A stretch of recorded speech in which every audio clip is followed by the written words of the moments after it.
Mardi 22 octobre 2019. Merci d'être en notre compagnie. C'est Jacques Brou qui réalise ce deuxième rendez-vous de la matinale pour cette quatrième saison de ce créneau Nouvelle Formule. Merci d'être en notre compagnie. C'est Matin Bonheur qui s'ouvre maintenant avec toute l'équipe qui est là, qui va nous suivre bien sûr tout au long de cette émission. Aujourd'hui, c'est la journée du bégaiement. Nous allons parler bien sûr de toutes ces personnes qui ont ce petit souci-là au niveau de la prise de parole et ce sera un moment très important de notre conducteur. Et puis mardi également, vous le savez mesdames et messieurs, c'est le droit qui est de mise. Aujourd'hui, un thème très important qui a rythmé l'actualité il y a peu, c'est bien sûr le viol. Viol, que dit la loi? Avec Maître Diop, on saura vraiment qu'est-ce qu'un viol. Est-ce que le viol est un crime ou un délit? À quel moment on parle de viol? Est-ce qu'un attouchement, est-ce qu'une conduite assez bizarre peut être apparentée à une tentative de viol? Autant de questions. Et puis le viol par rapport aux mineurs, tout ça. Le viol d'un homme, oui, d'un homme. Est-ce qu'on peut violer un homme? Comment ça se passe dans ce cas-là? Autant de questions. En tout cas, restez avec nous. Aux alentours de 7 heures, on aura Maître Diop. On vous l'a annoncé hier. Les avocats seront avec nous tout au long de cette saison pour nous parler de sujets aussi divers qu'intéressants. Matin Bonheur se réveille, mesdames et messieurs, et on est très heureux d'être en votre compagnie avec toute l'équipe qui est là, qui est concernée. Allez, l'image du jour, tout de suite. Regardez ça, regardez. Il y a des manières assez, oui, une manière de transporter. J'espère que quand vous allez vous lever ce matin, que vous allez aller au travail, vous n'allez pas avoir un passager assez encombrant. Là, je ne sais pas comment ça se passe. Il est sur un crocodile, c'est un alligator, je ne sais pas qu'est-ce que c'est. Mais franchement, je ne sais pas qui peut avoir ce courage-là. Imaginez ce courage-là pour un... à moto en plus. Waouh. Et sans... Est-ce qu'il a un casque? Il a un casque, hein? Il a un casque. Waouh. Je ne sais pas si c'est là-bas qu'il doit avoir le casque ou ailleurs, mais bon, bref, je ne sais pas. Hein. En tout cas, ça, c'est notre image. On aura des images caustiques comme ça, mesdames et messieurs, chaque matin pour vous, afin de vous aider à vous lever du bon pied sur RTI 1. Voilà, merci d'être en notre compagnie. Toute l'équipe se joint à moi pour vous souhaiter un bon début de semaine. Dans quelques instants, on aura notre Régis national qui va nous donner donc tout ce qui va rythmer l'actualité. Régis Kofi. Tout le monde se met en mode matin bonheur parce qu'on a eu des vacances. On embrasse Alix Kokola qui, vous le savez, est empêché pour le début de saison, mais qui va venir incessamment prendre part à l'aventure avec nous. Bonjour Régis. Bonjour Marco. Vous avez vu le moyen de transport de notre très cher oui. Jacques Brou, est-ce qu'on peut remettre l'image? Régis dit qu'il veut décortiquer cette image. Alors, quand on est à moto, comme ça, le matin et qu'on va... C'est un courage ou bien c'est suicidaire? Impression, Régis. Je pense que chacun a sa technique. Hein. Je pense que c'est lui sa technique. Il est bien installé d'ailleurs. Ah, il est bien installé. Mais je veux savoir, le crocodile, il est mort ou il est vivant? Ça, c'est une bonne question. Hein. Non, je pense qu'il est mort. Mais on a l'impression que le crocodile est plus lourd que la moto. Hein. Que la moto, oui. Bah, cette allure-là, ça craint. Hein. Vous pouvez faire ça? On m'a dit que vous êtes un gars très courageux. Vous pouvez faire ça, Régis? Avec un crocodile? Avec un crocodile, vous pouvez faire ça? Ah, bon là, vraiment. Je pense que non. Régis, on vous propose de faire ce parcours avec le crocodile sur la moto. On vous dit de faire 10 mètres et on vous donne 10 millions. Est-ce que vous êtes capable? Crocodile vivant. Un crocodile vivant. Avec tout en place. Avec tout en place. Non, je pense pas. Ça tombe bien, tout est en place justement pour la première édition, la première salve du Flash avec Régis. Merci d'être avec nous, c'est Matin Bonheur qui commence maintenant.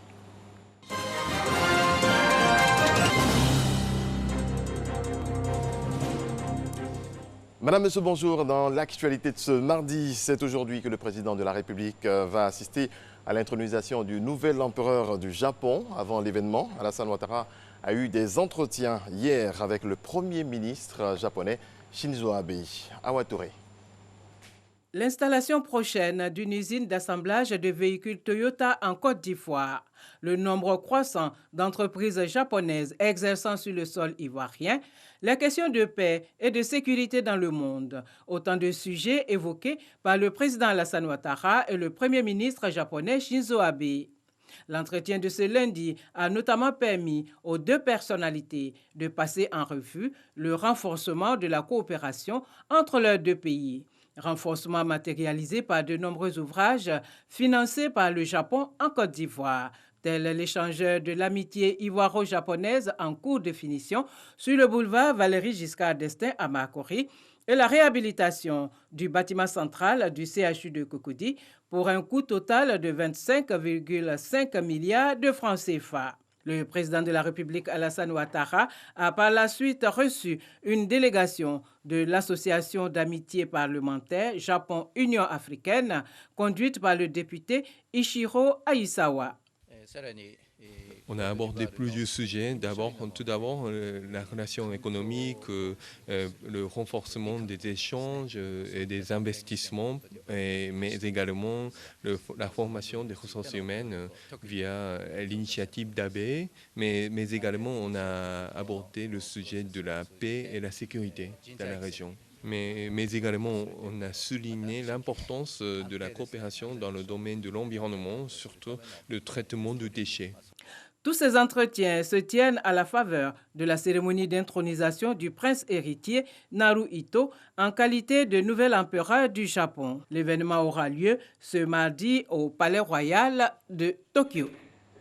On reste au Japon, cette fois avec la première dame de Côte d'Ivoire, Dominique Ouattara, qui a échangé avec l'épouse du Premier ministre japonais, Akie Abe. Dominique Ouattara a également visité le Centre national hospitalier de la médecine globale de Tokyo. Abiba Damele-Sawe, Awatoré pour le commentaire. La dernière rencontre entre la première dame de Côte d'Ivoire et l'épouse du Premier ministre du Japon remonte à août 2016. C'était à Nairobi, au Kenya, en marge de la 6e édition de la TICAD, la conférence internationale de Tokyo sur le développement de l'Afrique. 3 ans plus tard, Dominique Ouattara et Akie Abe se sont retrouvés ce lundi à Tokyo. Les deux personnalités ont échangé sur leurs projets respectifs et par la même occasion envisagé des pistes de collaboration. Au sortir de cet entretien, la première dame Dominique Ouattara s'est rendue au Centre national hospitalier de la médecine globale de Tokyo pour une visite.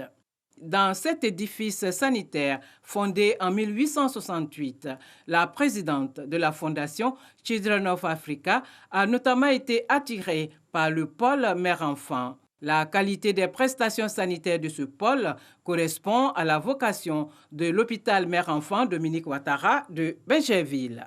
Je pense que c'est toujours utile de voir ce qui se fait ailleurs, surtout dans d'autres pays qui sont à l'autre bout du monde par rapport à nos hôpitaux. J'ai pu m'en inspirer et j'ai trouvé que c'était très intéressant. Si ce partenariat venait à se concrétiser, ce serait un laurier de plus glané par l'hôpital mère-enfant de Benjerville dans sa quête d'excellence. Rappelons que le 30 septembre dernier, cette réalisation de la fondation Children of Africa s'est vu décerner le label Argent 2019 de l'assistance publique des hôpitaux de Paris. Label remis aux établissements qui répondent aux normes internationales en matière d'infrastructures, d'équipements et de qualité des soins. Accélérer le rythme de la production de logements sociaux en Côte d'Ivoire et dans l'espace UEMOA, c'est l'objectif des activités d'un appui conseil lancé hier par les ministres de la Construction du Sénégal et de la Côte d'Ivoire.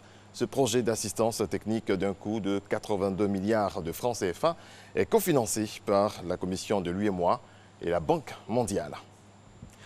Les manuels scolaires des classes de CP1 et CP2 ont été corrigés. Ces manuels contenaient des erreurs du fait de la société éditrice.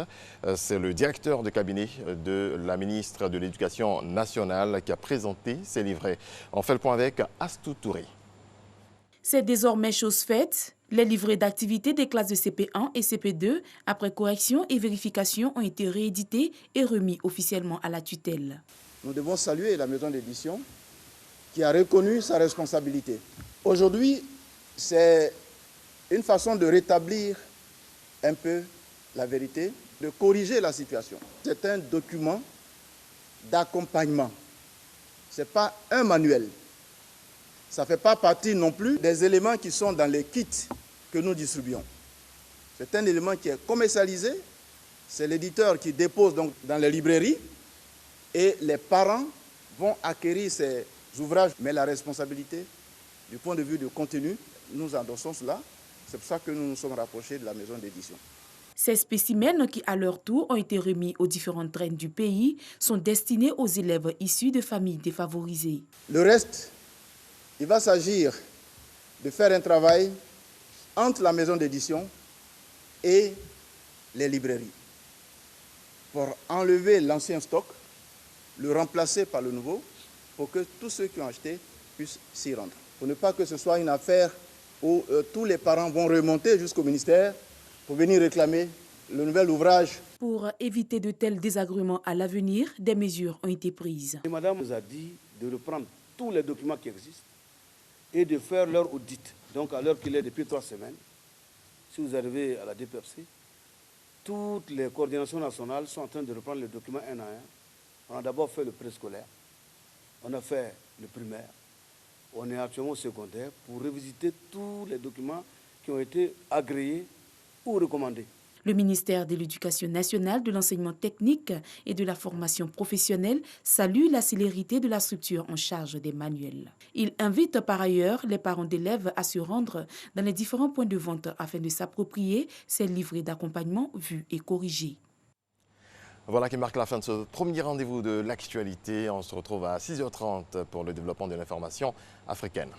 C'est caustique, hein, cette affaire d'ouvrage. C'est quand même assez grave, hein, qu'il y ait des erreurs dans les ouvrages. Oui, heureusement qu'on est revenu là-dessus. Hein. Oui, et heureusement également que la société éditrice a reconnu son tort. Donc, oui, mais une chose est d'accuser la société éditrice, mais il faut aussi que le gouvernement, à travers le ministère, puisse être en amont et en aval, parce que, mine de rien, après, ce n'est pas l'image de la société éditrice, c'est l'image du pays et de l'éducation des enfants quand même. J'espère que ça ne va plus se répéter pour le bonheur de nos enfants, hein, qui sont assoiffés de connaissances et de savoir. Merci beaucoup à vous, Régis. On vous retrouve à 6h30. À 6h30. Et cette fois, on va parler... L'actualité africaine. L'actualité africaine, avant de vous avoir aux alentours de 7h pour l'actualité internationale. Allez, vous avez vu, hein, on garde le même réflexe pour la matinale. Aujourd'hui, c'est le deuxième jour ouvré de la semaine, hein, 294e jour de l'année. Il ne reste plus que pratiquement 70 avant le 31 décembre. Et nous entrons comme ça dans la 43e semaine. Alors, cette année... on va vous donner chaque fois des informations sur l'histoire du petit déjeuner. Mais ça, ce sera dans quelques instants seulement, le temps de brûler un peu les calories. Avec notre coach, le nouveau coach de cette saison, très en entrain, très enclin à vous faire perdre du poids et à faire en sorte qu'on puisse avoir des personnes très aguerries qui nous regardent à la matinale et qui sont prêtes à aller vaquer à leurs différentes occupations professionnelles. La gym, cette fois, on va travailler les genoux aujourd'hui. On y va.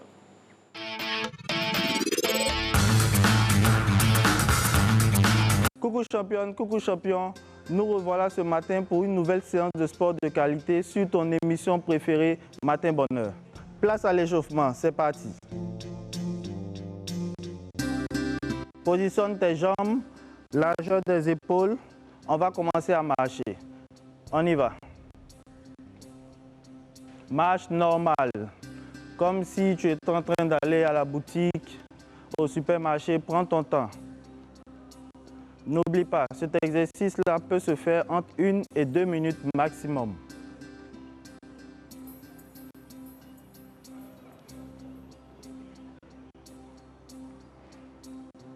Objectif, augmenter la température corporelle. Si tu as de l'espace à la maison, déplace-toi. Utilise tout ton espace. Top, c'est parti.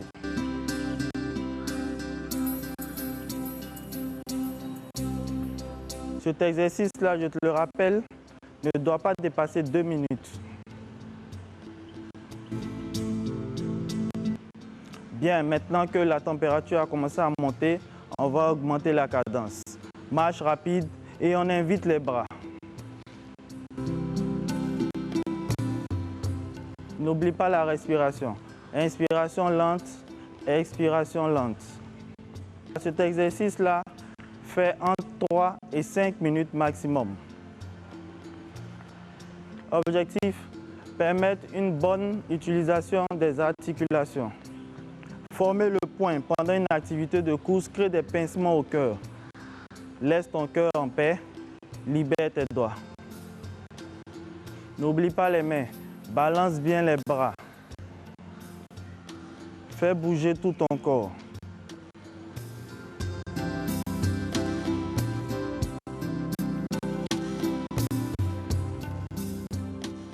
Très bien, on va passer maintenant à l'exercice principal. Tu es prêt? Il s'agira de faire des élévations de genoux.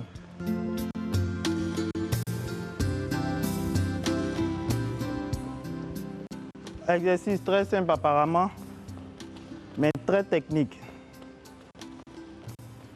Gainez le ventre. Rentrez bien le ventre, serrez le ventre. Serrez les fessiers. Le cœur est lancé. Bombez la poitrine. Les bras restent toujours le long du corps. Garde toujours ton rythme. 1, 2, 1, 2, 1, 2, 1, 2, 1, 2. Dos bien droit, alignement des bras, élévation des genoux. Objectif, monter les genoux le plus haut possible. Garde ton mental toujours haut. C'est vrai, c'est pas facile, mais il faut tenir. Tiens la cadence. Inspiration lente, expiration lente. Montez le plus haut possible les genoux. Tu te demandes pourquoi. Les cuisses font partie des groupes musculaires les plus gros du corps. Donc ce sont de gros consommateurs de sang. Ce qui fait que plus ils vont utiliser le sang, plus ils vont stimuler ton cœur. D'où le titre de la séance, éveil cardiovasculaire. On cherche à réveiller ton cœur. Bravo pour cette séance. On passe aux étirements. On y va. Je lève la main gauche pour me permettre de rester équilibré. Objectif, pousse le talon sur le fessier. Ton dos reste bien droit. N'attrape pas la cheville, mais plutôt la pointe de pied pour permettre une meilleure extension. Concentration sur l'équilibre. Inspiration lente, expiration lente. Objectif des étirements. Permettre au corps de récupérer après une très bonne séance de sport. Bravo. On se donne rendez-vous demain matin pour une nouvelle séance de sport de qualité sur ton émission préférée, Matin Bonheur. Normalement, c'était le genou, hein, mais bon, on espère qu'on aura les efforts par rapport au genou pour demain ou au moins dans la semaine. Aujourd'hui, mesdames et messieurs, c'est la journée internationale de sensibilisation au bégaiement. Oui, vous savez que c'est très, très important, surtout pour la communication interpersonnelle. Le bégaiement, depuis des siècles maintenant, constitue un petit souci au niveau du langage et du phrasé facile. Et pour cela, nous allons recevoir dans quelques instants une personne idoine qui viendra nous parler, bien sûr, de cette condition et montrer qu'on peut être dans cette situation et être épanoui parce qu'il y a de nombreux chanteurs, artistes et même hommes politiques, grands tribuns qui sont passés par l'étape du bégaiement. On saura si c'est ad vitam aeternam, si c'est passager. Autant d'informations pour lesquelles il faut rester en notre compagnie. Aujourd'hui également, nos collaborateurs ont pu nous trouver des biscuits, entre guillemets, hein. C'est comme ça qu'on dit dans notre jargon, relatif à la journée de l'énergie. Oui, la journée internationale de l'énergie. On va en parler dans quelques instants. Bonjour Renaud, comment il va le Renaud? Bonjour Marco, ça va ou pas? Ça va super bien. Alors, quand Renaud est là, mesdames et messieurs, c'est la revue de presse qui commence maintenant.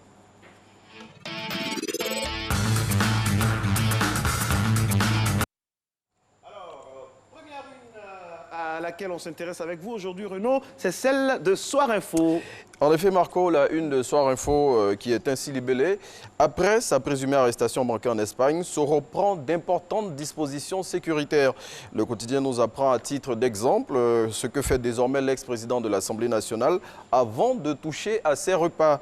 Ce ne sera plus aussi simple de l'arrêter, assure son entourage, tandis que le camp présidentiel plutôt charge le député de faire Kessédougou. Sans argent, il s'enivre à longueur de journée, qu'il rentre seulement et on verra. Alors, on s'intéresse à l'Inter, selon lequel le camp Ouattara clash Soro.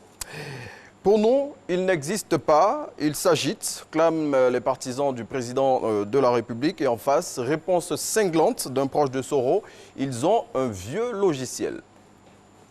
Alors, un coup d'œil à l'expression qui fait sa une sur le débat qui a cours en ce moment autour de la commission électorale indépendante.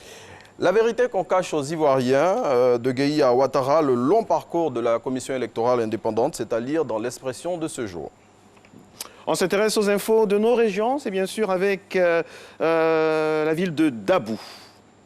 Et oui, Marco, Dabou, un fonds pour l'autonomisation de la femme a été mis en place par le réseau Femmes Solidarité Développement pour les femmes des 42 villages du Leboutou. Et c'est à l'occasion des festivités locales marquant la célébration de la Journée internationale de la femme rurale que cette information a été relayée par l'agence ivoirienne de presse. Et puis hors de nos frontières, mesdames et messieurs, pas de répit, hein, hélas pour Kongoussi, région ciblée par les terroristes, et c'est au Burkina Faso. Et oui, après les récentes attaques qu'ont subies les populations du BAM dans le centre-nord du pays, celles-ci se sont réfugiées à Kongoussi. Malheureusement, les groupes armés qui les ont attaquées les ont suivies dans cette localité. Plus de détails sur le site de Radio France Internationale pour pouvoir être au fait de cette information. Allez, on va refermer cette revue de presse du côté du Nigeria, dans la capitale autoproclamée des jumeaux. C'est comme ça qu'on dit, Renaud. En effet, Marco, si vous connaissez des personnes qui souhaitent avoir des jumeaux à coup sûr, c'est à Igbo. Moi, je veux. Donc c'est à Igbo-Ora, au sud-ouest du géant ouest africain, que vous devez vous rendre pour chercher la recette. En effet, on compte dans cette ville la concentration de jumeaux la plus élevée du pays et du monde. Selon ses habitants, cette situation particulière serait due au régime alimentaire des femmes de la région et notamment à l'ilassa, un mets à base d'igname et de soupe de feuilles de gombo. Donc Marco, vous connaissez désormais la recette si vous voulez avoir des jumeaux. Igname, comment on dit? Igname? Igname et soupe de feuilles de gombo. Mais l'histoire ne nous dit pas quels gens d'igname. Bete, bon, sur cela, on n'a pas de précision. Il faut se rendre à Igbo-Ora. Ok. Oui. Igname et quoi? Igname et soupe de feuilles de gombo. Le gombo, au moins, là, ici. Okay. Maintenant, la recette et tous les ingrédients qu'elle contient, il faut aller là-bas pour les chercher. Oui. Ah, c'est pour avoir des jumeaux. Ah, oui. Ça ne nous précise pas des jumeaux filles ou garçons? Bon, tout ça, c'est là-bas qu'il faut aller le chercher. Okay. Mais ça ne nous dit pas encore triplé, quadruplé ou bien... Bon, on a parlé de jumeaux. Maintenant, si vous voulez toutes les versions et toutes les tendances possibles, il faut aller avec Bora. Merci beaucoup, Renaud. Merci, on vous retrouve à... Demain à 6h10, bien évidemment, pour une autre revue de presse. Merci beaucoup, Renaud. Merci infiniment. Vous avez des jumeaux, M. Koulibaly? Non, je n'en ai pas pour le moment. Vous en voulez, hein? Vous voulez avoir des jumeaux, hein? Oui. J'avais une paire, voilà. OK. Alors, la Journée internationale de sensibilisation au bégaiement, c'est une journée qui a été fondée depuis 1998. Elle se tient à la même date chaque année. C'est pour essayer de décomplexer toutes ces personnes qui ont ça peut être considéré comme un handicap, c'est ça? Si, c'est un handicap. Alors, vous êtes à la tête d'une association, vous allez nous en parler. Quel est le rôle? Qu'est-ce que vous faites concrètement pour décomplexer les gens qui ont tendance à avoir la langue lourde, si on peut s'exprimer ainsi? Merci bien. Je peux me présenter? Allez-y, M. Koulibaly. Je me nomme Koulibaly Souleymane. Je suis le président de la Fédération nationale des organisations pour la promotion des becs en Côte d'Ivoire. Notre organisation s'appelle, en abrégé, la FENOPSI. Elle a été créée en 2011. Elle a été créée pour servir de repère et de tribune aux personnes qui bégayent. Nous cherchons à améliorer les conditions socio, professionnelles, éducatives et sanitaires des personnes qui bégayent en Côte d'Ivoire. Alors, quelles sont les causes immédiates, lointaines du bégaiement? C'est quoi? C'est héréditaire, ça vient de, je sais pas, d'une certaine nourriture, d'une alimentation quelconque. Dites-nous tout. Jusqu'à ce jour, les causes véritables ne sont pas déterminées. On a avancé des raisons, entre autres. Actuellement, la science est en train d'admettre l'hérédité. C'est héréditaire. Actuellement, en tout cas, la science est en train, de réfléchir à cela. Alors, quand vous avez découvert, vous, le fait que vous êtes dans ce qu'on appelle le bégaiement, comment ça s'est passé? Vous m'avez dit alors, en antenne que c'était pire que ça, mais maintenant, vous avez eu droit à des techniques, tout ça, et c'est ce que vous prenez dans votre association? Oui. Il faut dire que moi, j'ai connu la rééducation.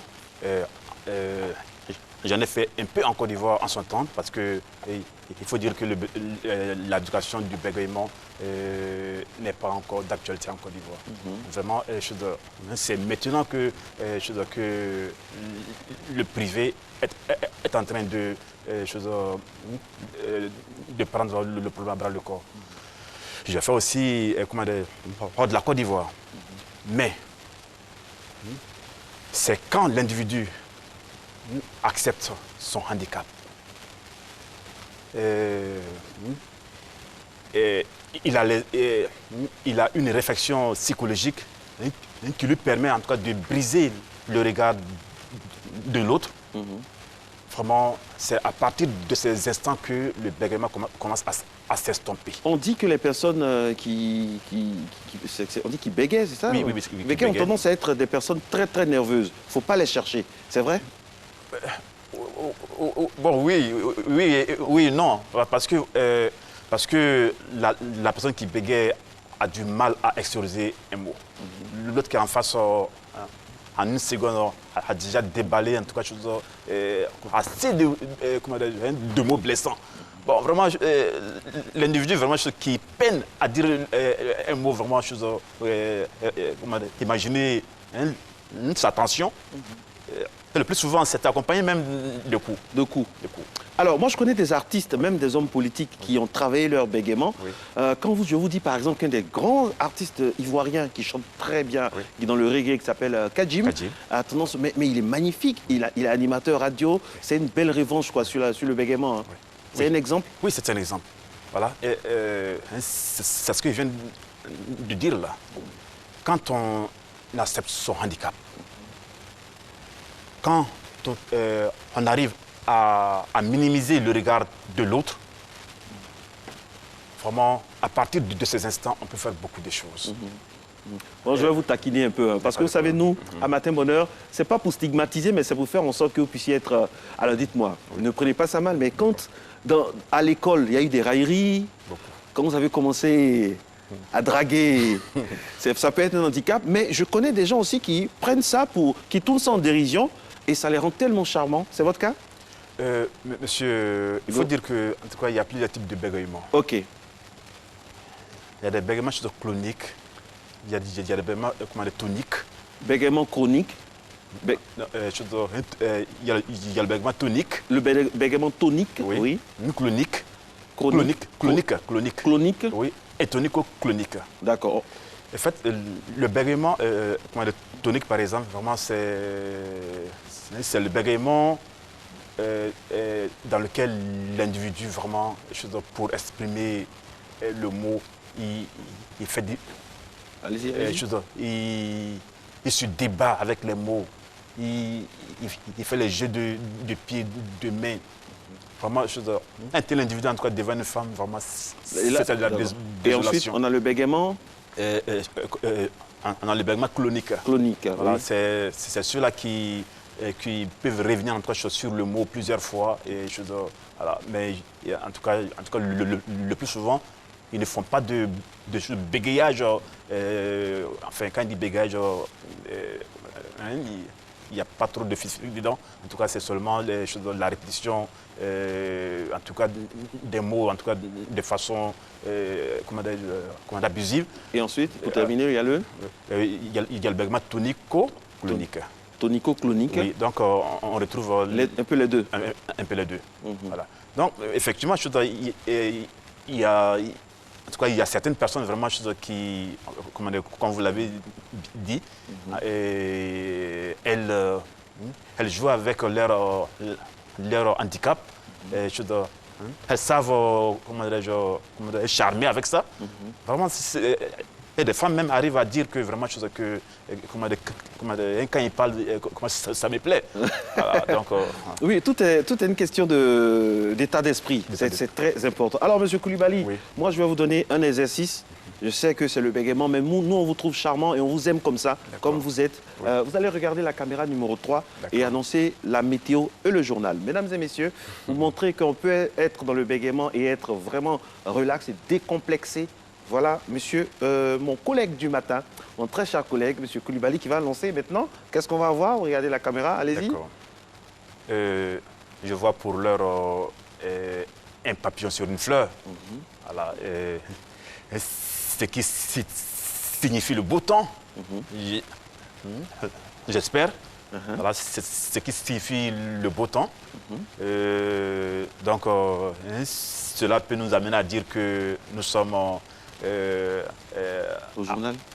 au journal Matin Bonheur. La météo est clémente aujourd'hui. Absolument. Merci beaucoup à vous, monsieur Koulibaly, décomplexé. Puis il faut faire tôt ce dépistage-là afin d'encadrer les enfants. Il a parlé de rééducation. On va vous recevoir encore une fois sur ce plateau-là dans les prochaines... Non, vous restez avec nous. Vous restez avec nous. Exceptionnellement, vous restez avec nous. On part pour la thématique du journal, de la météo, tout ce qui est bloc info. Et on se retrouve juste après, mesdames et messieurs. Vous êtes à Matin Bonheur. C'est le deuxième rendez-vous de l'année pour la saison 4 de cette nouvelle formule. Boutique de vêtements, d'ameublement, espace de distribution, magasin de jouets, hôtel, restaurant ou maquis, agence de voyage, agence de location de véhicules, espace de détente et de loisirs, RTI Publicité à travers son produit Vitrine vous offre un espace pour la promotion de votre commerce. Rendez-vous dans nos différentes agences RTI Pub pour vos achats d'espace à des tarifs compétitifs. Sur RTI 1, RTI 2, RTI Boaké, Radio Côte d'Ivoire, Fréquence 2 et sur RTI Digital. Agence RTI Pub Plateau, contact 22 40 12 50, poste 47 43 et 47 45. Agence RTI Pub Cocody de Plateau Vallon, contact 22 40 12 50, poste 50 80 et 47 92. Agence RTI Pub Boaké, contact 22 40 12 50, poste 52 28. RTI Publicité, la régie proche des annonceurs.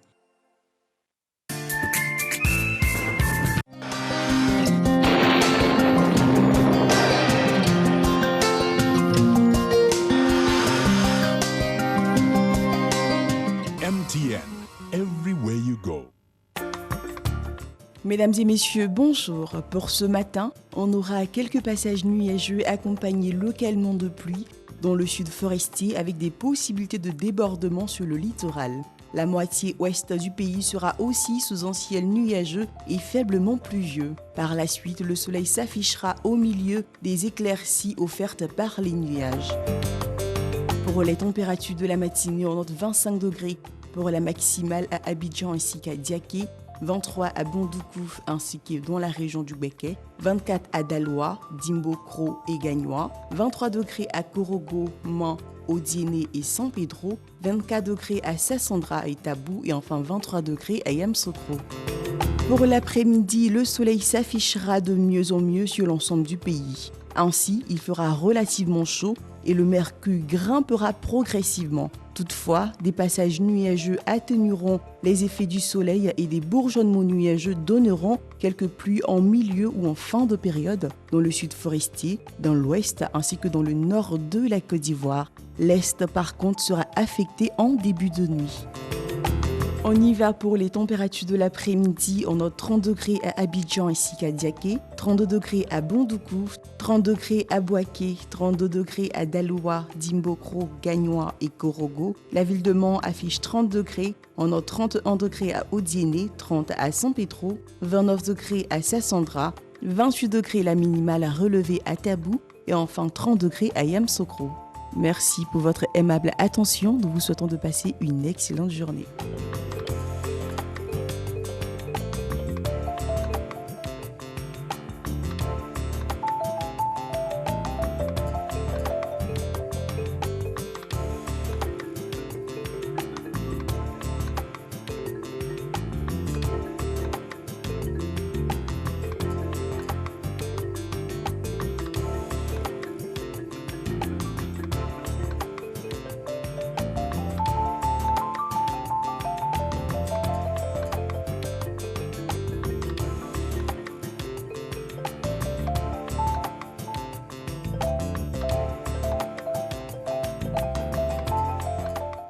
MTN, everywhere you go.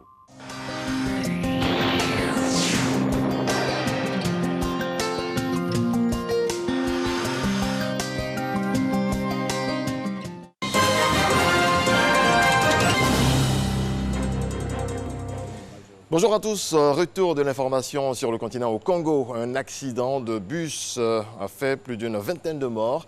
Le ministre congolais des Actions humanitaires et Solidarité nationale s'est rendu sur place hier. Revenant sur les circonstances, il affirme que le chauffeur du bus qui transportait une trentaine de passagers a perdu le contrôle du véhicule suite à un défaut de frein. Le véhicule a alors percuté un arbre.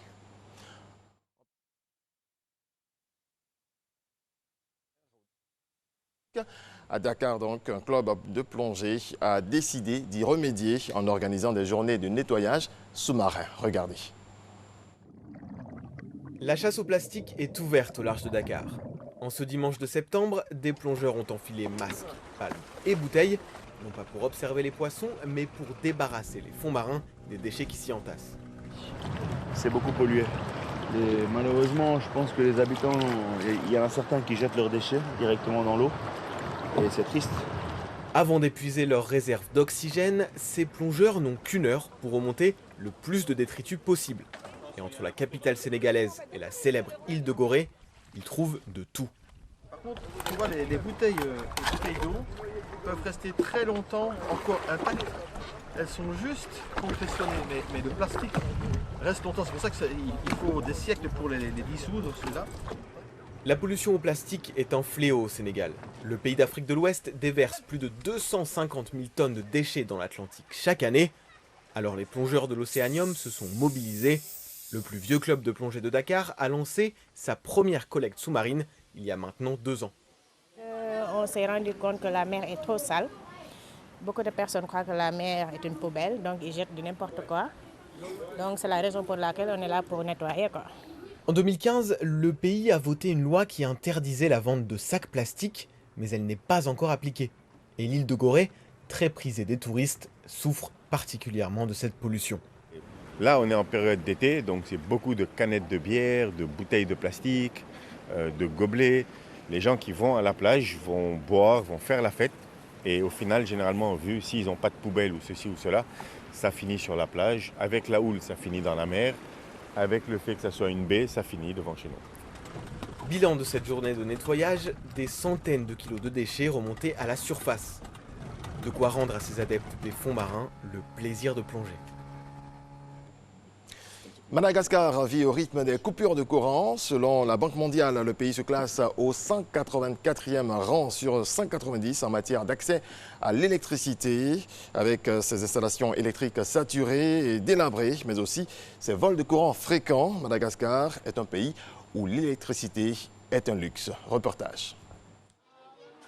Claudine et sa famille vivent dans cette tente de fortune depuis bientôt 6 mois. En mars dernier, leur maison a brûlé, ainsi qu'une vingtaine d'autres dans ce quartier de la capitale malgache. Un incendie provoqué par un court-circuit.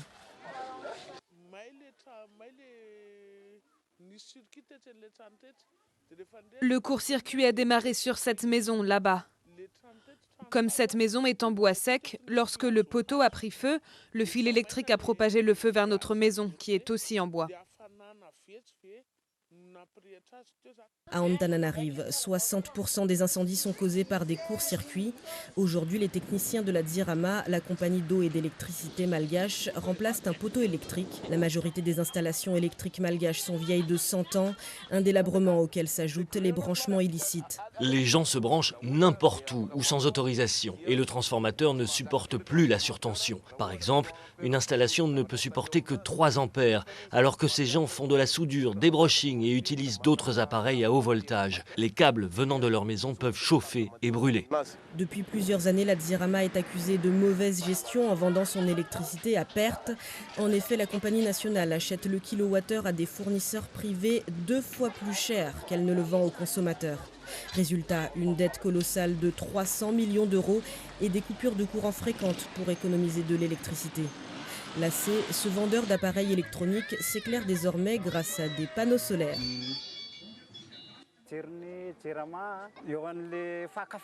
Lorsqu'on regardait une émission télé, ça coupait toujours au moment où ça devenait intéressant. Alors que maintenant, depuis qu'on utilise des panneaux solaires, on peut faire marcher tous nos appareils. Madagascar bénéficie de près de 2800 heures d'ensoleillement par an, un potentiel non négligeable en énergie solaire dans un pays où seulement 1 personne sur 10 a accès à l'électricité. On termine en bref avec du football, championnat d'Afrique des Nations CHAN 2020. La Côte d'Ivoire, le Sénégal et le Ghana resteront à la maison.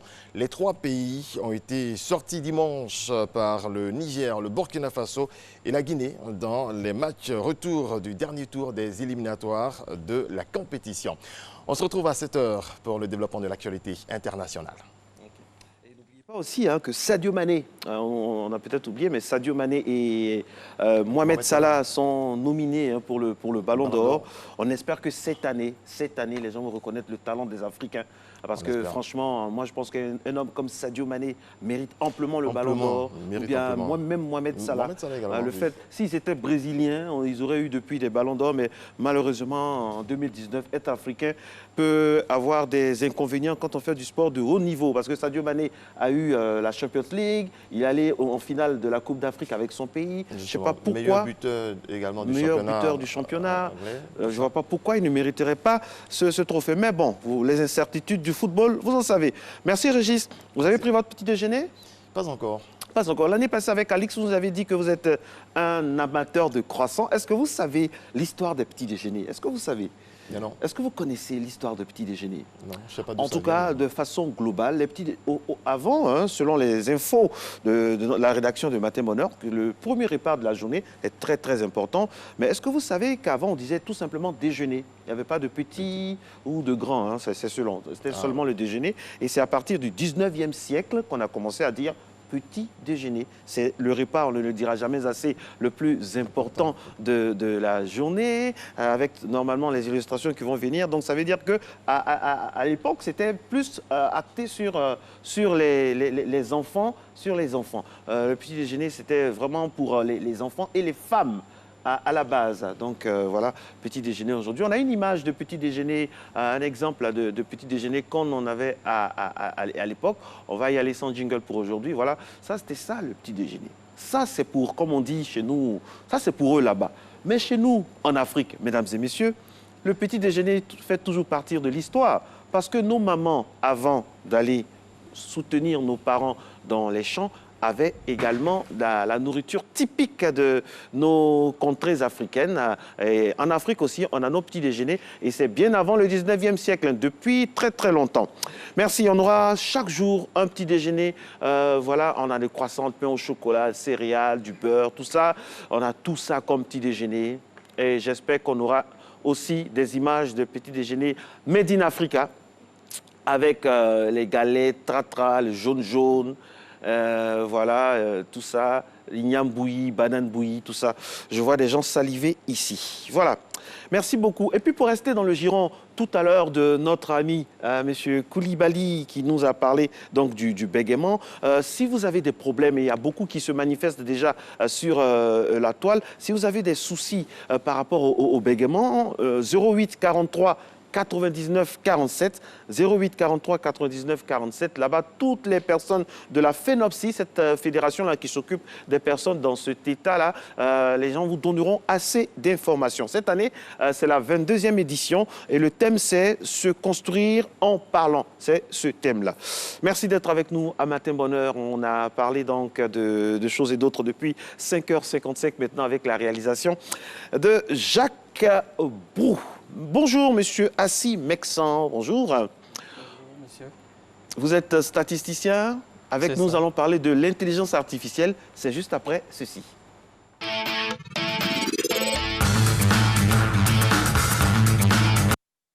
Alors, e-Digital s'intéresse aujourd'hui à l'intelligence artificielle. Depuis longtemps, on nous parle d'intelligence artificielle, le monde va venir, ça va changer, tout ça.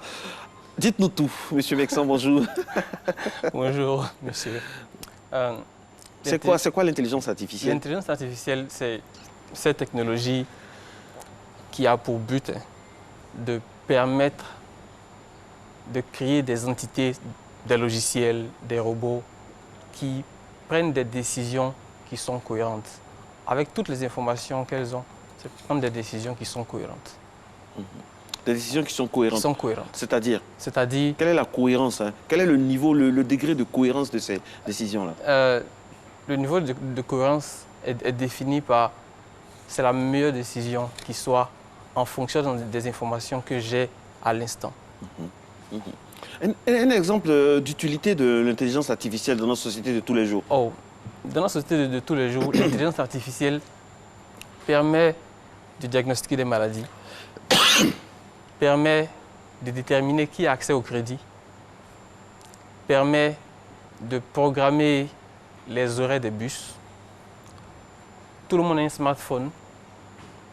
Quand tu vas sur une application, un moteur de recherche, ce que tu vois est défini par ça. Quelquefois, ça peut même te renfermer dans ce qu'on appelle une bulle, puisque tout est filtré en fonction de ça. L'intelligence artificielle permet aussi à des entités de pouvoir négocier de manière dématérialisée. L'aéroport de Stansted a un drone qui empêche... Stansted, c'est où? Au Royaume-Uni. Qui empêche des avions d'atterrir et de décoller. Ils contactent de manière autonome les autres aéroports pour leur demander est-ce qu'ils ont de la place pour lui. Alors, monsieur Mexan, vous êtes statisticien. Statisticien. Oui. Voilà, j'y arrive. Alors, dites-nous, est-ce que l'intelligence artificielle n'a pas montré ses limites avec les nombreux bugs auxquels nous sommes sujets depuis quelques années maintenant? Non. L'intelligence artificielle n'a pas encore montré ses limites à ce niveau-là. Les bugs qu'on constate, ce sont des phénomènes qui sont normaux à tous les logiciels qui sont développés. C'est pour ça que lorsqu'on développe des logiciels, il y a des phases de test, il y a des phases d'évaluation.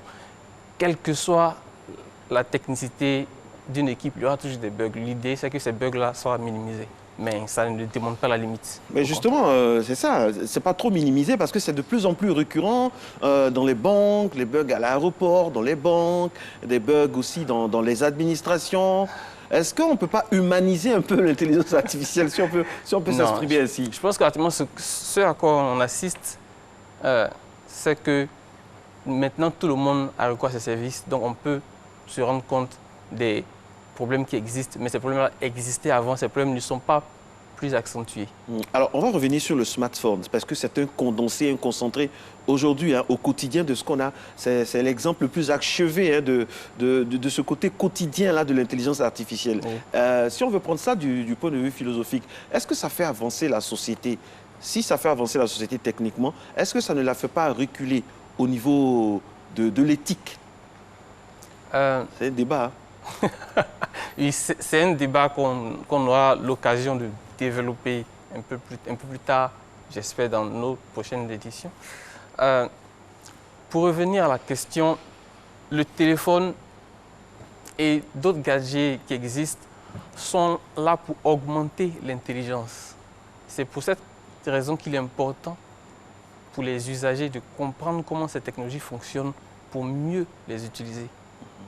Parce que les outils sont là pour augmenter l'intelligence, mais un mauvais usage peut ne pas permettre de tirer pleinement parti de ces technologies-là. Il y a des personnes qui utilisent le téléphone pour faire des selfies. Il y a des personnes qui utilisent le téléphone pour envoyer des messages. Il y a d'autres qui utilisent le téléphone pour détecter si leurs plantes sont malades. Les deux usages sont possibles. Il y a un usage qui augmente, qui crée de la valeur. Il y a un usage, par contre, qui est purement du loisir. Donc, on peut faire ce qu'on veut, mais l'intelligence artificielle est là pour augmenter nos capacités. C'est vrai qu'il y a des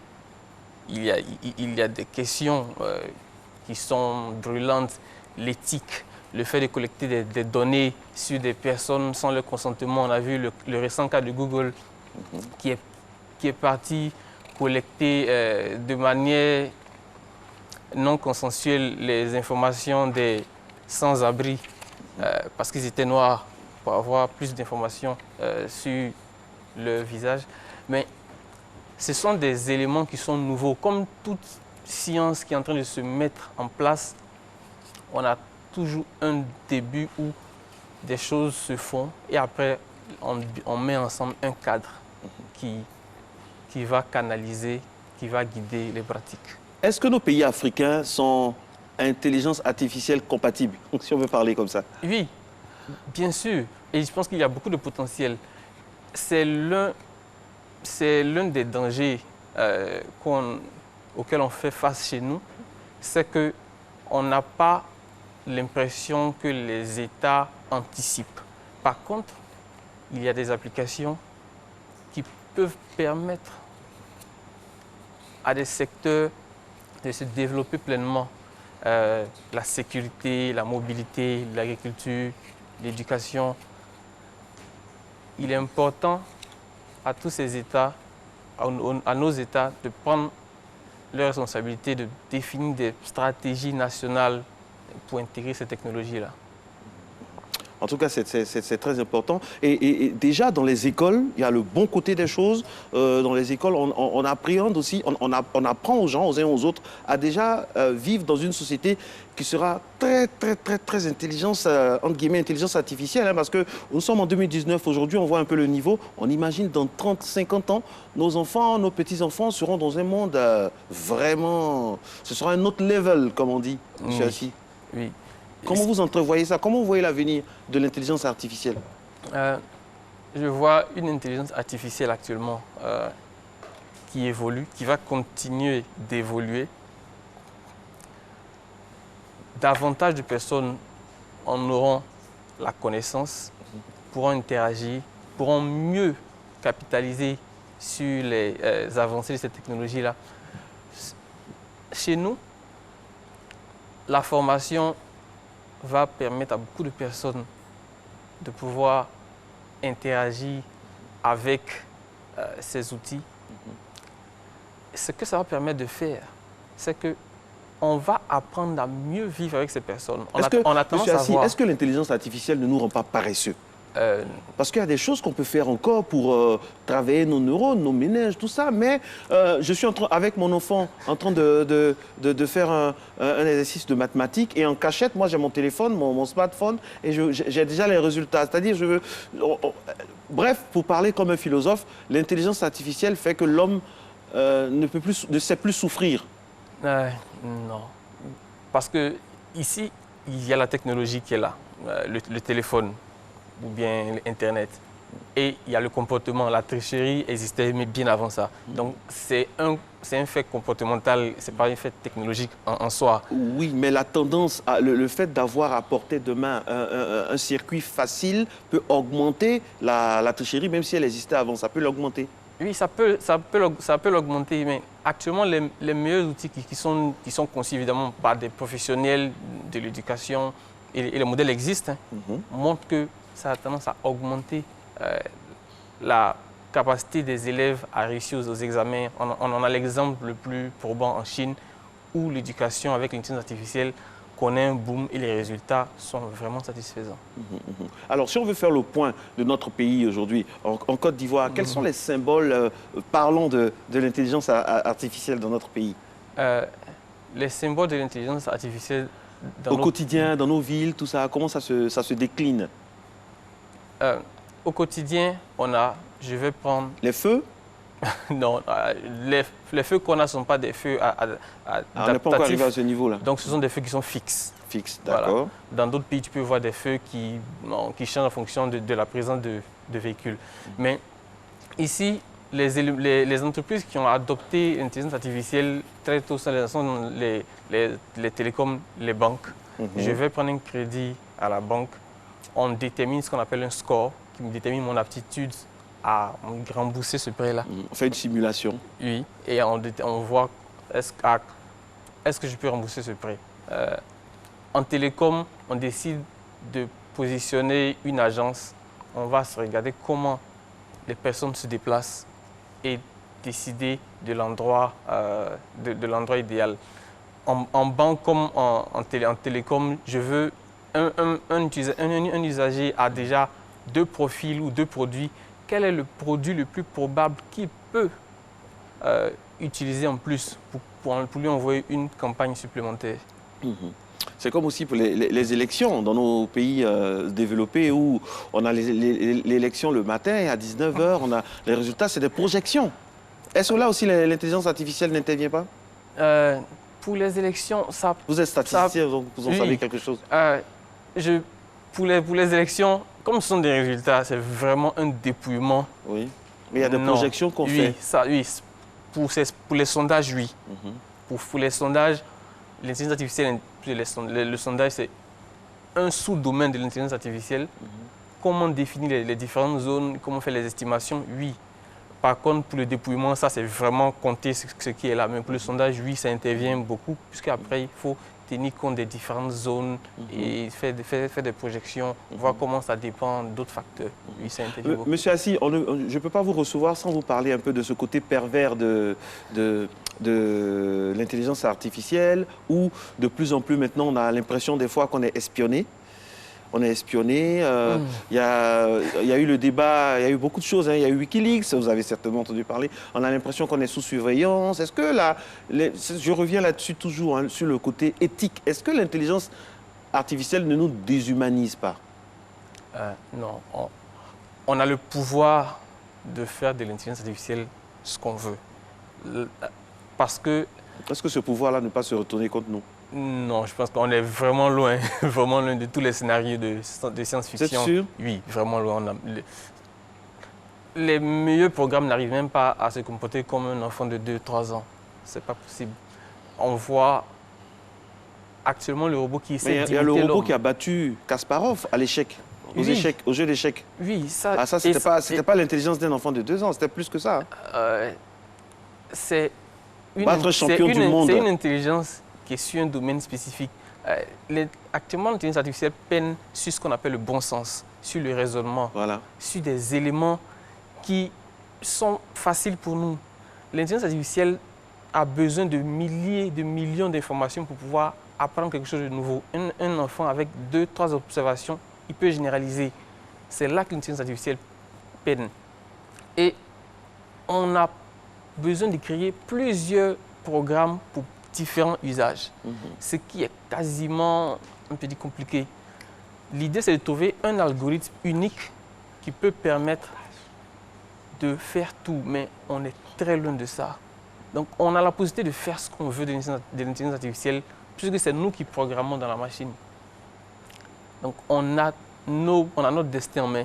C'est à nous de décider de former nos populations aux éléments basiques. C'est à nous de prendre les méthodes qui existent sous d'autres cieux. On n'a pas besoin des méthodes qui sont les plus pointues. Les méthodes actuelles, basiques, qui ne sont pas brevetées, peuvent être appliquées à des scénarios qui nous concernent et qui vont avoir un impact dans nos vies. Ça, c'est très important. Alors, le côté que moi, j'aimerais aussi prendre en compte, c'est le côté où ça favorise, par exemple, tous ceux qui sont dans le système éducatif. Là, par exemple, l'intelligence artificielle, dosée, je précise, dosée, peut nous aider. Surtout nous, en Afrique, avec nos effectifs pléthoriques, dans les classes, avec les conditions d'accès difficiles, du fait du transport, tout ça, ça peut nous aider, n'est-ce pas? Oui, beaucoup. La mesure où on peut définir, avec des psychologues bien sûr, ce n'est pas l'intelligence artificielle seule, des psychologues, des spécialistes d'éducation définissent en fonction des études préliminaires les différents types de profils qui existent, de personnes qui peuvent, comment les personnes apprennent. Et des programmes spécifiques sont conçus. Et le problème va se résumer à savoir quel élève fait partie de quel profil pour lui donner le bon programme et de la bonne manière. C'est très important. Alors, pour récapituler, M. Mexon, qu'est-ce qu'on peut dire de l'intelligence artificielle? L'intelligence artificielle, c'est une technologie qui est dans notre quotidien, qu'on ne doit pas ignorer, qu'on ne peut plus ignorer, parce que qu'on l'ignore ou non, elle va définir comment nos vies évoluent, parce que ça se trouve dans tous les pans de nos vies. On a la responsabilité d'apprendre plus pour pouvoir mieux contrôler à la fois ce qu'on veut de la technologie et comment mieux tirer parti d'elle. Okay. C'est clair qu'il y a des risques, il y a des limites. On évoquera ces problématiques bientôt, mais il y a un maximum d'éléments positifs à gagner. Merci beaucoup. Vous pouvez continuer le débat chez vous. Pour ou contre l'intelligence artificielle, le monde évolue, c'est vrai, on doit en tenir compte, mais aussi tenir compte de la valeur ajoutée psychologique de tout ce qu'on a. Parce que ce n'est pas parce que ça nous aide technologiquement qu'au niveau de l'éthique, de l'humanité, peut-être ça peut vraiment faire défaut. Mais en tout cas, l'intelligence artificielle, force est de le reconnaître, fait avancer le monde, c'est vrai, mais avec un accompagnement psychologique parfois dans certains domaines, comme il a si bien dit M. Assi Mexon, statisticien avec qui nous avons évoqué ce sujet très important. Mesdames et messieurs, il est 6h passé de 56. J'espère que vous regardez Matin Bonheur avec beaucoup de plaisir. On est très heureux d'être en votre compagnie depuis très tôt ce matin, 5h55, avec toute l'équipe. Nous allons maintenant, avant d'aller à la thématique, passer par un reportage qui nous parle de commerce. La Côte d'Ivoire fait partie des pays qui ont un fort potentiel économique et même à la tête d'une vingtaine de pays. C'est prometteur pour le navire ivoire. Côte d'Ivoire, qu'il faut le rappeler, est classé premier pays au monde pour l'année 2019 au fort potentiel de croissance. C'est la bonne nouvelle enregistrée en ce début du dernier trimestre de l'année 2019. La nouvelle étoile montante sur l'échiquier du commerce international est bien la Côte d'Ivoire. L'indice Trade 20 a classé le pays au premier rang des 20 économies mondiales en termes de potentiel de croissance et de dynamisme économique pour les prochaines années. Cet exploit réalisé par la Côte d'Ivoire, au regard des agrégats économiques tous ouverts à ce jour, montre bien que l'économie ivoirienne affiche des performances prometteuses. Quand on regarde les indices internationaux, il n'y a pas que le Trade 20 qui est présenté aujourd'hui, mais Doing Business, l'ensemble des indicateurs Banque mondiale, Mo Ibrahim par exemple, la progression de la Côte d'Ivoire dans le classement est sans équivoque. Et on ne peut pas nier aujourd'hui que la Côte d'Ivoire a vécu un trend économique et une transformation structurelle qui est quand même notable. En l'espace de 7 ans, d'une économie déséquilibrée par la crise sociopolitique, la Côte d'Ivoire détient aujourd'hui l'économie la plus dynamique d'Afrique francophone. Le secteur agricole, qui représente à lui seul 22% du PIB et 50% des recettes d'exportation, y a joué un rôle essentiel, avec un accent sur la diversification des produits d'exportation. La bonne performance du secteur agricole démontre le potentiel de l'économie ivoirienne avec de nombreuses opportunités de croissance pour le commerce international et les investissements. Les chiffres parlent d'eux-mêmes. La production du riz non décortiqué est passée de 2 85 000 tonnes à 2 231 000 tonnes. Le manioc d'une production annuelle de 2 41 000 tonnes et un rendement moyen de 6,5 tonnes par hectare. Le secteur du cacao a lui aussi vu la valeur de ses ventes augmenter. Nous avons des indicateurs macroéconomiques qui sont totalement satisfaisants. Nous avons de bons indicateurs macroéconomiques. Mais cette opportunité-là, ou ces opportunités dans le monde des affaires, vous savez, nous devons rechercher toujours à capter les opportunités. Parce qu'une opportunité peut exister aujourd'hui et disparaître demain si on n'arrive pas à la capter. Dans son mode opératoire, l'indice mondial Trade 20 se base sur 3 principaux critères. En premier, le dynamisme économique qui prend en compte la croissance du PIB, la croissance du volume des exportations. Ensuite, l'analyse de la taille du marché local et enfin, la diversification des exportations.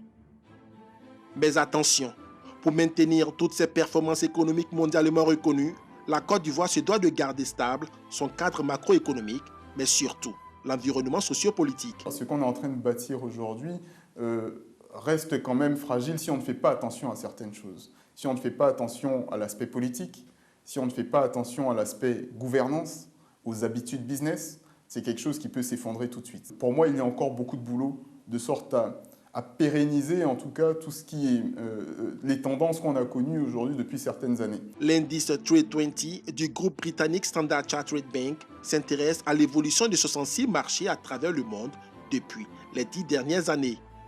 Dans ses recommandations, le rapport Trade 20 a invité la Côte d'Ivoire à rejoindre le club des 7%. Entendez, le groupe des économies mondiales qui maintiennent une croissance de leur PIB à 7% ou plus.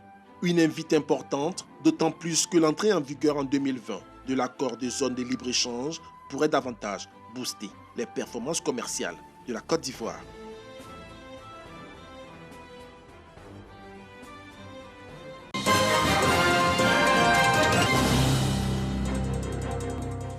C'est l'heure de l'actualité internationale. Bonjour à toutes et à tous. Bienvenue au Chili. La fronde sociale s'est poursuivie hier dans un climat toujours tendu, poussant le président Sébastien Piñera à annoncer une réunion des partis politiques aujourd'hui dans l'espoir de trouver une sortie à cette crise aussi violente qu'inédite. Au 4e jour de manifestations et d'émeutes, l'on dénombre 12 morts. Au Canada, un deuxième mandat pour Justin Trudeau, usé par 4 ans au pouvoir ou un changement de cap avec le jeune conservateur Andrew Scheer. Les Canadiens votent pour décider qui formera le prochain gouvernement lors de législatives s'annonçant très serrées. Aux États-Unis, le fentanyl, l'un des opéacés les plus dévastateurs, fait des ravages 100 fois plus puissants que la morphine. Il tue des dizaines de milliers d'Américains chaque année. Les autorités tentent tant bien que mal de lutter contre cette drogue fatale, désormais omniprésente sur le marché noir des opéacés. Suivez. Plus d'1 million de lettres et de colis transitent chaque jour par ce centre de tri postal à l'aéroport JFK. Un balai incessant dans ce lieu devenu l'un des multiples fronts dans la lutte contre les drogues opiacées qui ravagent les États-Unis. Le but de ces agents, intercepter toute contrebande.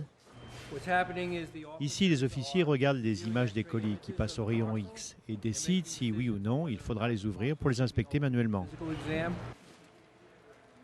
Une des priorités, le fentanyl.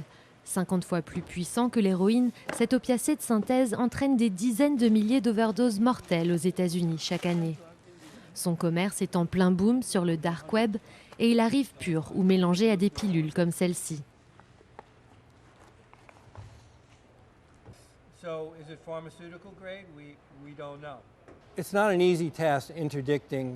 Ce n'est pas une tâche facile d'intercepter une drogue comme le fentanyl dans du courrier, parce que ça peut être trafiqué en très petite quantité. Ce n'est pas comme avec l'héroïne ou la cocaïne, où on a affaire à des livraisons de 5, 10, 15 ou 20 kilos. Une de nos trouvailles les plus étonnantes, c'était une carte de vœux musicale. Vous savez, celles qui ont un petit mécanisme qui joue de la musique quand on les ouvre. On a trouvé tout juste 2, 3 ou 4 grammes dissimulés à l'intérieur de l'enveloppe, dans cette partie-là de la carte. Quelques grains suffisent pour être mortels. Il a donc fallu adapter les fouilles, comme avec ce spectromètre au laser. Il permet d'éviter d'entrer en contact avec une substance dangereuse. En cas d'accident, tout le personnel a été formé afin d'administrer la naloxone, antidote contre les overdoses aux opiacés. Le fentanyl est introduit sur le marché américain comme anesthésiant dans les années 60. Mais vers la fin des années 90, la surprescription des médicaments antidouleurs donne naissance à un marché noir des opiacés. Le fentanyl en est aujourd'hui roi. Constitué uniquement de produits chimiques, il est bien plus rapide à produire que l'héroïne et coûte 10 fois moins cher. Tout ça, couplé à son effet euphorisant, a séduit les trafiquants. Ils en mettent dans toutes sortes de drogues, faisant exploser le risque d'overdose. Ils achètent des petits sachets auprès de dealers qui disent que c'est de l'héroïne. Mais il se peut très bien que ce ne soit que du fentanyl sous une forme analogue, et rien d'autre que ça dans le sachet. Le consommateur n'a aucune idée de ce qu'il achète, il n'en sait vraiment rien. Parfois les dealers savent ce qu'ils vendent, parfois non. La mort soudaine de Prince en est la triste preuve. Le chanteur est décédé d'une overdose en 2016 après avoir pris un médicament opiacé contrefait qui contenait du fentanyl. La Chine a été la première à fabriquer du fentanyl illégal pour le marché américain. C'est toujours la source principale de ces précurseurs chimiques, mais aujourd'hui la production se passe surtout au Mexique. L'agent Ray Donovan a passé de longues années à traquer El Chapo. Le narcotrafiquant mexicain et son cartel de Sinaloa ont commencé à exporter du fentanyl il y a environ 8 ans. Leur héroïne, la principale héroïne produite au Mexique, n'était pas aussi forte que l'héroïne colombienne. Et ils voulaient qu'elle soit plus puissante, alors ils ont commencé à y ajouter du fentanyl pour qu'elle soit plus forte et qu'ils puissent la vendre aux États-Unis. 1 kilo de fentanyl peut rapporter plus d'1,5 million de dollars aux États-Unis.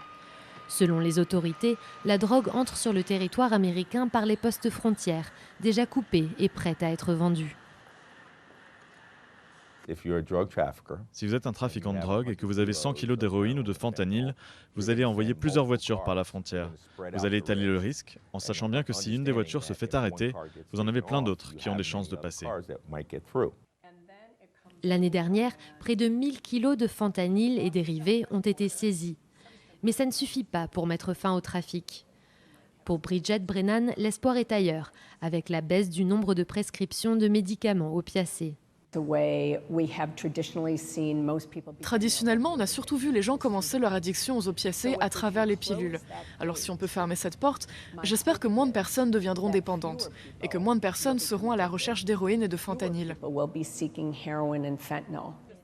Le président Donald Trump a déclaré la crise des opiacés priorité de santé publique en octobre 2017. Sous pression, la Chine a désormais inscrit toutes les sortes de fentanyl sur une liste de substances contrôlées. Mais cette liste n'inclut pas tous ces composants chimiques qui continuent à faire leur chemin jusqu'à un marché américain très lucratif. L'idée d'avoir l'honneur d'être la première femme à marcher sur la Lune est trop grande. C'est ce qu'a indiqué l'astronaute Christina Koch.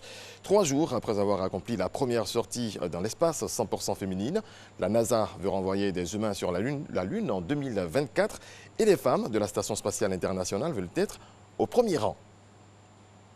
C'est la fin de ce bref regard sur l'actualité. Merci à toutes et à tous de votre attention. Je vous laisse en compagnie de Marco pour la suite et fin de Matin Bonheur. Merci beaucoup Régis, merci à vous également d'être en notre compagnie, de nous faire l'honneur et l'amitié de nous suivre depuis 5h55. La saison a démarré depuis hier, lundi 21 octobre, une saison qui commence sans malheureusement ma colistière de l'année dernière, Alix Kokula, que nous saluons et à qui nous faisons un gros bisou, qui va nous rejoindre en pleine forme très bientôt. Merci encore pour ce premier rendez-vous de droit. Je sais que vous avez été très nombreux à apprécier, Dieu merci, les chroniques et surtout les passages de nos spécialistes. Cette année, cela va se poursuivre avec majoritairement des avocats. Et nous avons sur ce plateau Maître Cheikh Diop, avocat éminent qui nous fait l'honneur de son insigne présence. Bonjour Maître. Bonjour. Merci d'accepter notre invitation. Aujourd'hui, nous allons parler du viol. Mais juste avant, pour entrer dans le vif du sujet, voici ce micro-trottoir que nous vous proposons.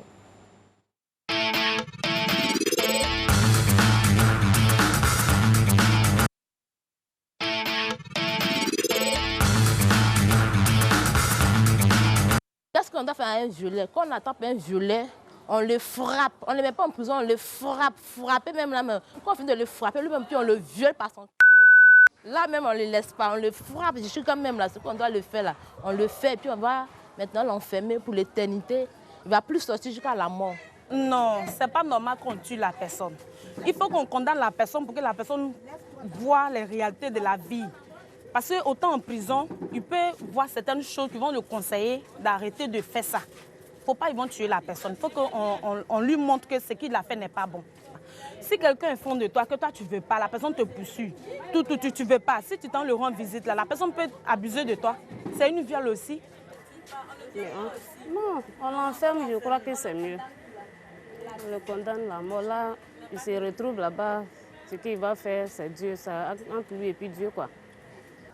Souvent, il y a d'autres qui prennent l'affaire de viol comme un amusement. Moi, je pense bien que la justice, le président ou le gouvernement doivent prendre ça en marche. Je pense bien que ça n'a qu'à s'arrêter dans ce pays. Il n'est pas que ça se problème encore. Et si ça se problème encore dans ce pays, ça ne serait pas normal. Voilà, vous avez une idée, maître, de comment ce sujet-là est appréhendé. Récemment, sur la toile et en Côte d'Ivoire, on a été très attristé par un viol de mineur et ça a vraiment secoué tout le monde. Alors, la première question, qu'est-ce qu'on entend, maître, par l'infraction qualifiée de viol? Merci. Le viol a été prévu par différents traités internationaux, une dizaine en tout, notamment la Charte africaine des droits de l'homme et des peuples, les 4 conventions de Genève et leurs protocoles additionnels. Mais en réalité, l'on parle de viol sans le définir, sans définir l'infraction. Et qu'est-ce que ça a comme conséquence? Ça a eu comme conséquence. Nos députés ont voté le 31 juillet 1981 une loi réprimant le viol. Ils ne l'ont pas qualifié, ils ne l'ont pas défini.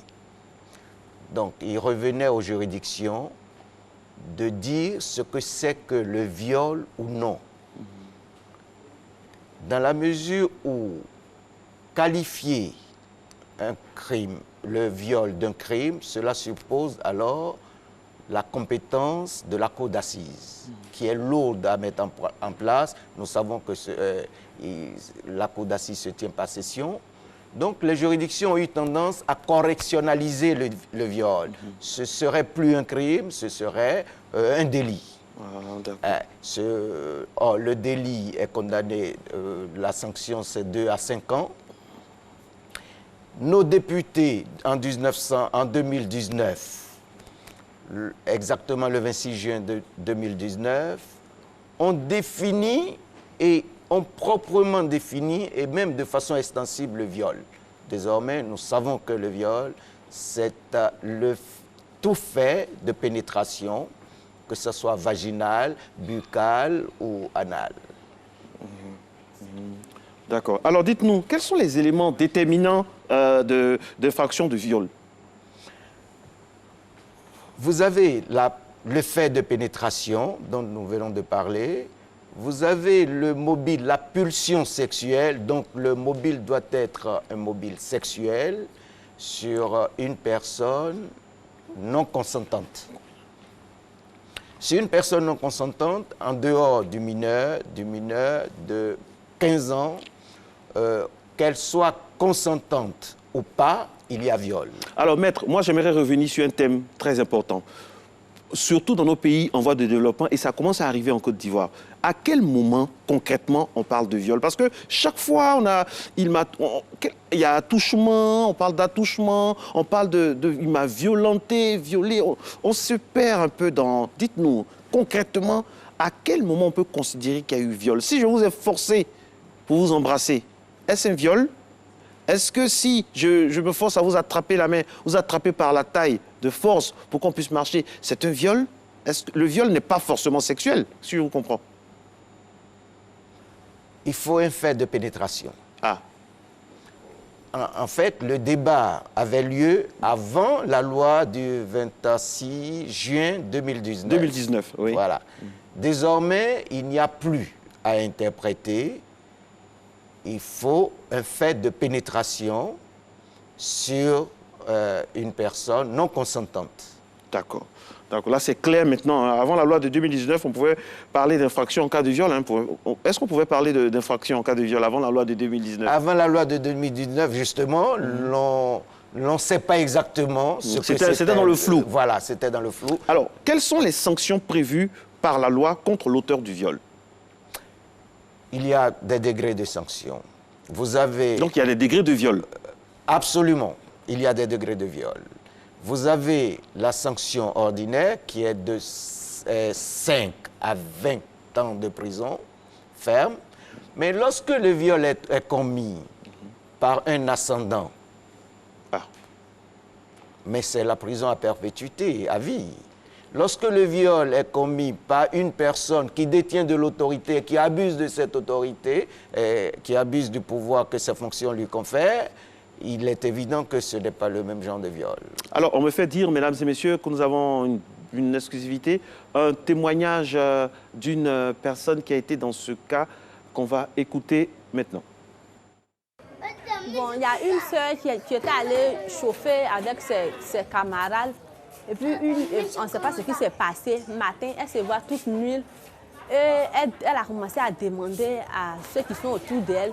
Et il y a un qui s'est présenté pour dire que c'est lui qui l'a violée. Et la fille voulait aller envoyer affaire là, au commissariat. Et puis, il a dit que non, qu'il va payer pain pour donner à la fille. Et puis, ils ont géré ça en famille. Et puis, bon, c'est resté comme ça. Mais elle n'a jamais oublié ça. Et il y a 3 garçons qui ont violé une fille aussi. Quand j'ai vu ça, j'étais devenue folle. Je me suis mis à la place de la fille. Je me disais que si c'était moi, je suis devenue folle. Je ne sais pas ce que... Je ne croyais pas, quoi. Ça me dépassait. À chaque fois que je suis là, quand je pense à ça, ça me dépasse. Bon, en tant qu'une chrétienne aussi, je ne peux pas dire qu'il n'a qu'à tuer un violeur. Mais il faut qu'on le condamne pour qu'il sache que ce qu'il a fait là, ce n'est pas important. Moi, mon histoire, j'ai ma fille de 13 ans actuellement qui a accouché. Et elle a pris la grossesse comment? Elle a été violée par un homme qui est âgé, un homme qui travaille à la fonction publique. Aujourd'hui, il nie tous les faits et puis c'est devenu autre chose. C'est grave. Et l'enfant qui est né de ce viol-là, quand la petite est tombée enceinte, les parents ont voulu qu'on enlève la grossesse. J'ai dit non, on garde la grossesse. L'enfant qui est né de ce viol-là, elle est née avec un problème dans l'œil.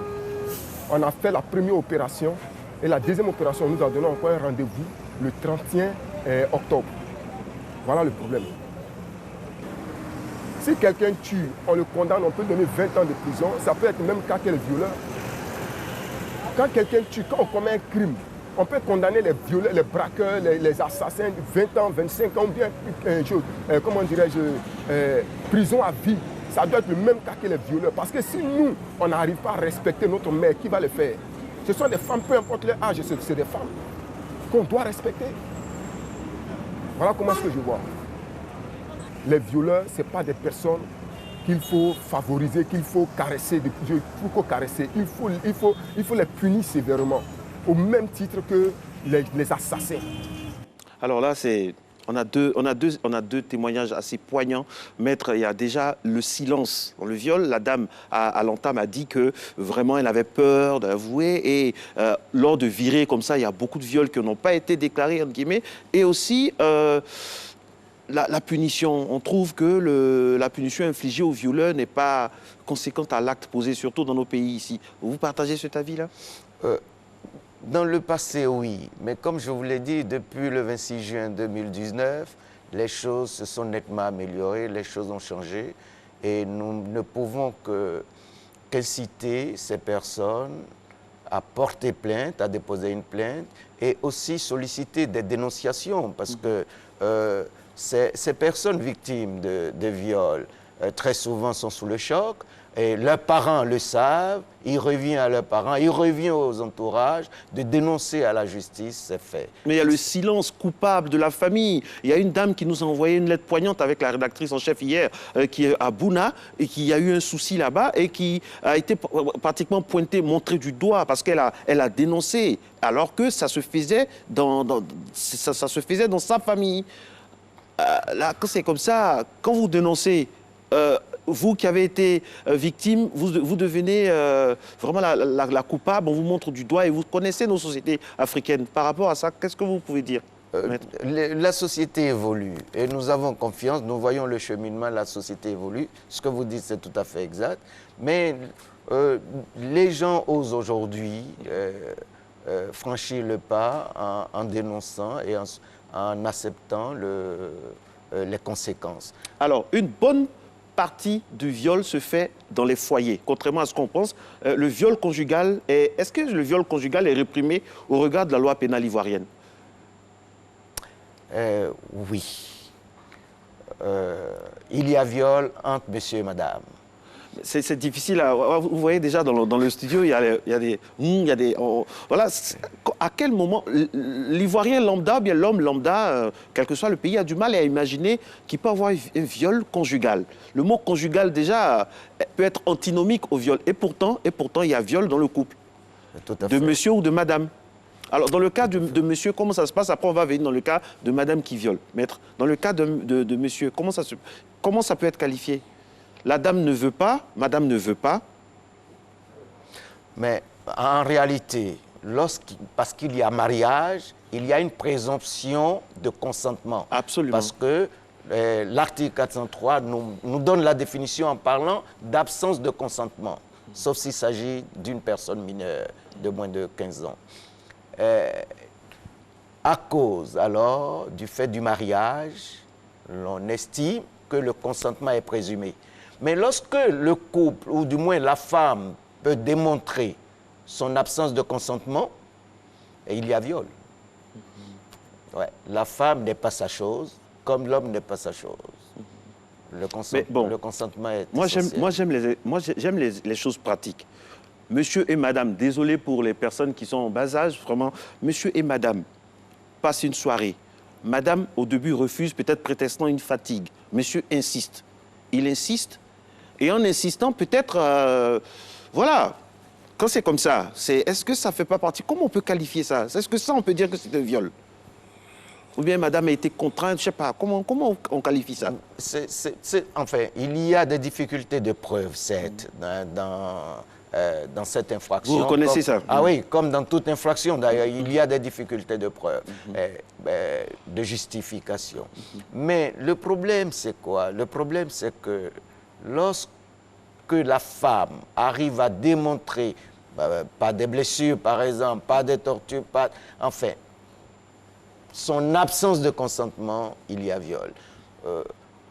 Je dis, le degré, la frontière entre l'acceptable et l'inacceptable est un peu floue. Maître, donc ça veut dire qu'un couple, nous savons tous en Afrique, que vers 4h, 3h du matin, je m'excuse, mais il faut que je dise ça de façon crue, les Ivoiriens savent que je ne suis pas quelqu'un qui a la langue de bois.